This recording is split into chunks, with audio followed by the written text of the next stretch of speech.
नमस्कार। News area के good morning show में एक बार फिर आपका स्वागत है और मैं आपके साथ बिपिन। आज बात करेंगे संसद का विशेष सत्र के, जो आज से शुरू हो रहा है। ये 22 सितंबर तक चलने वाले इस सत्र में पहले दिन को छोड़कर बाकी दिन की कार्रवाई नए संसद भवन में होगी। गणेश चतुर्थी के दिन यानी 19 सितंबर को नए भवन में कार्यवाही की शुरुआत होगी। इसी साल 28 मई को प्रधानमंत्री नरेंद्र मोदी ने देश के नए संसद भवन का उद्घाटन किया था।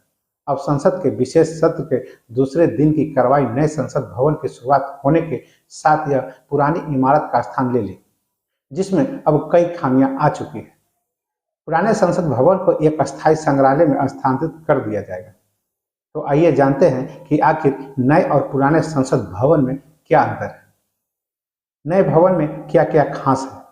अब नए संसद भवन की शुरुआत के बाद पुराने संसद भवन का क्या होगा। अब जानते हैं नए और पुराने संसद भवन में अंतर क्या है। तो सबसे पहले हम बात करेंगे बैठने की व्यवस्था की।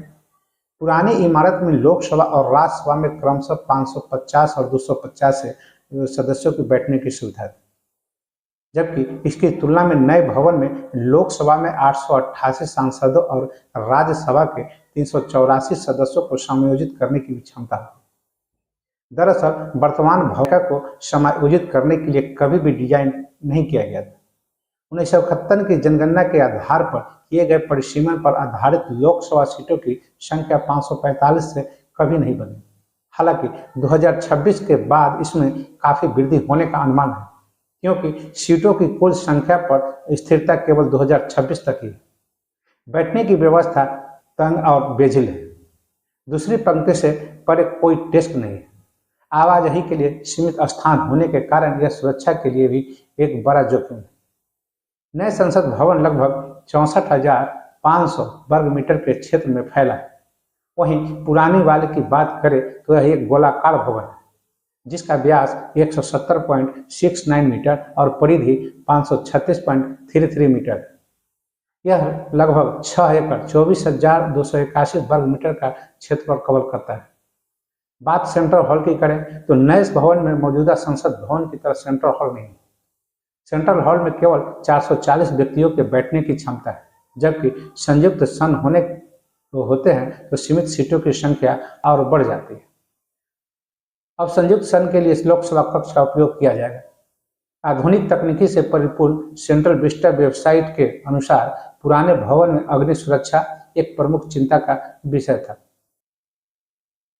क्योंकि इसे मौजूदा अग्नि सुरक्षा मानदंडों के अनुसार डिजाइन नहीं किया गया था। संभावित आग के खतरे को देखते हुए कई नए विद्युत केबल जोड़े गए थे। इसके अलावा जल आपूर्ति लाइनों, सीवर लाइनों, एयर कंडीशनिंग, अग्निशमन, सीसीटीवी, ऑडियो वीडियो सिस्टम आदि जैसी सेवाओं को लगाने से भवन की सुंदरता बिगड़ी और रिसाव आना शुरू हो गया था। इस बीच नई इमारत में अत्याधुनिक तकनीक है, जिसमें मतदान में आसानी के लिए बायोमेट्रिक्स, डिजिटल भाषा का व्याख्यान, अनुवाद प्रणाली और माइक्रोफोन शामिल है। हॉल के अंदरूनी हिस्सों को आभासी ध्वनि सिमुलेशन फिट किया जाएगा, ताकि गूंज को सीमित किया जा सके। अब बात करते हैं डिजाइन की। वर्तमान संसद भवन एक औपनिवेशिक युग की इमारत है और इसे ब्रिटिश वास्तुकार सर एडविन लुटियस और हर्बर्ट बेकर द्वारा डिजाइन किया गया था।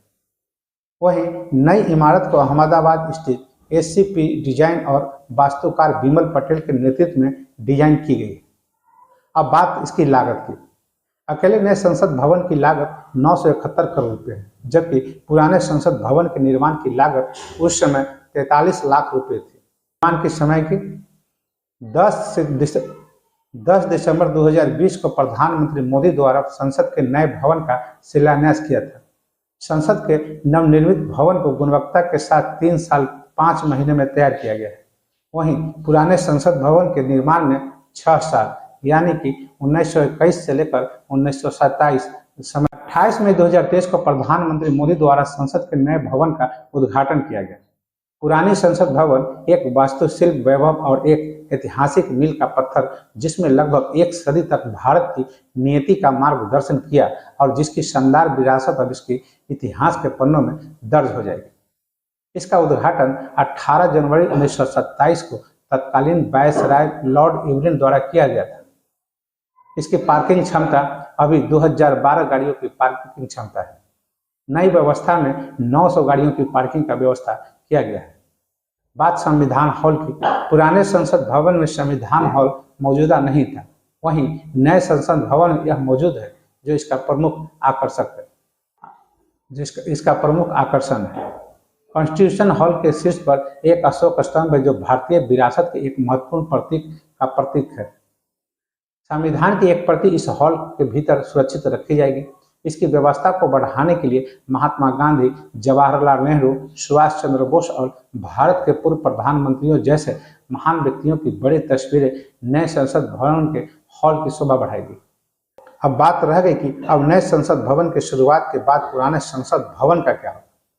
नया संसद भवन सेंट्रल विस्टा प्रोजेक्ट के तहत बनाया गया है।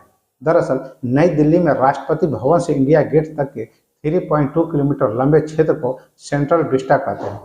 इस वक्त सेंट्रल विस्टा के अंदर राष्ट्रपति भवन, संसद, north block, south block, rail भवन, वायु भवन, कृषि भवन, उद्योग भवन, शास्त्री भवन, निर्माण भवन, नेशनल ऑक्साइड जवाहर भवन, Indira Gandhi national centre for arts, उपराष्ट्रपति का घर, नेशनल म्यूजियम, विज्ञान भवन, रक्षा Bhavan, Vanijya Bhavan, Hyderabad House, Jamnagar House, India Gate, National War Memorial और बीकानेर हाउस आते हैं।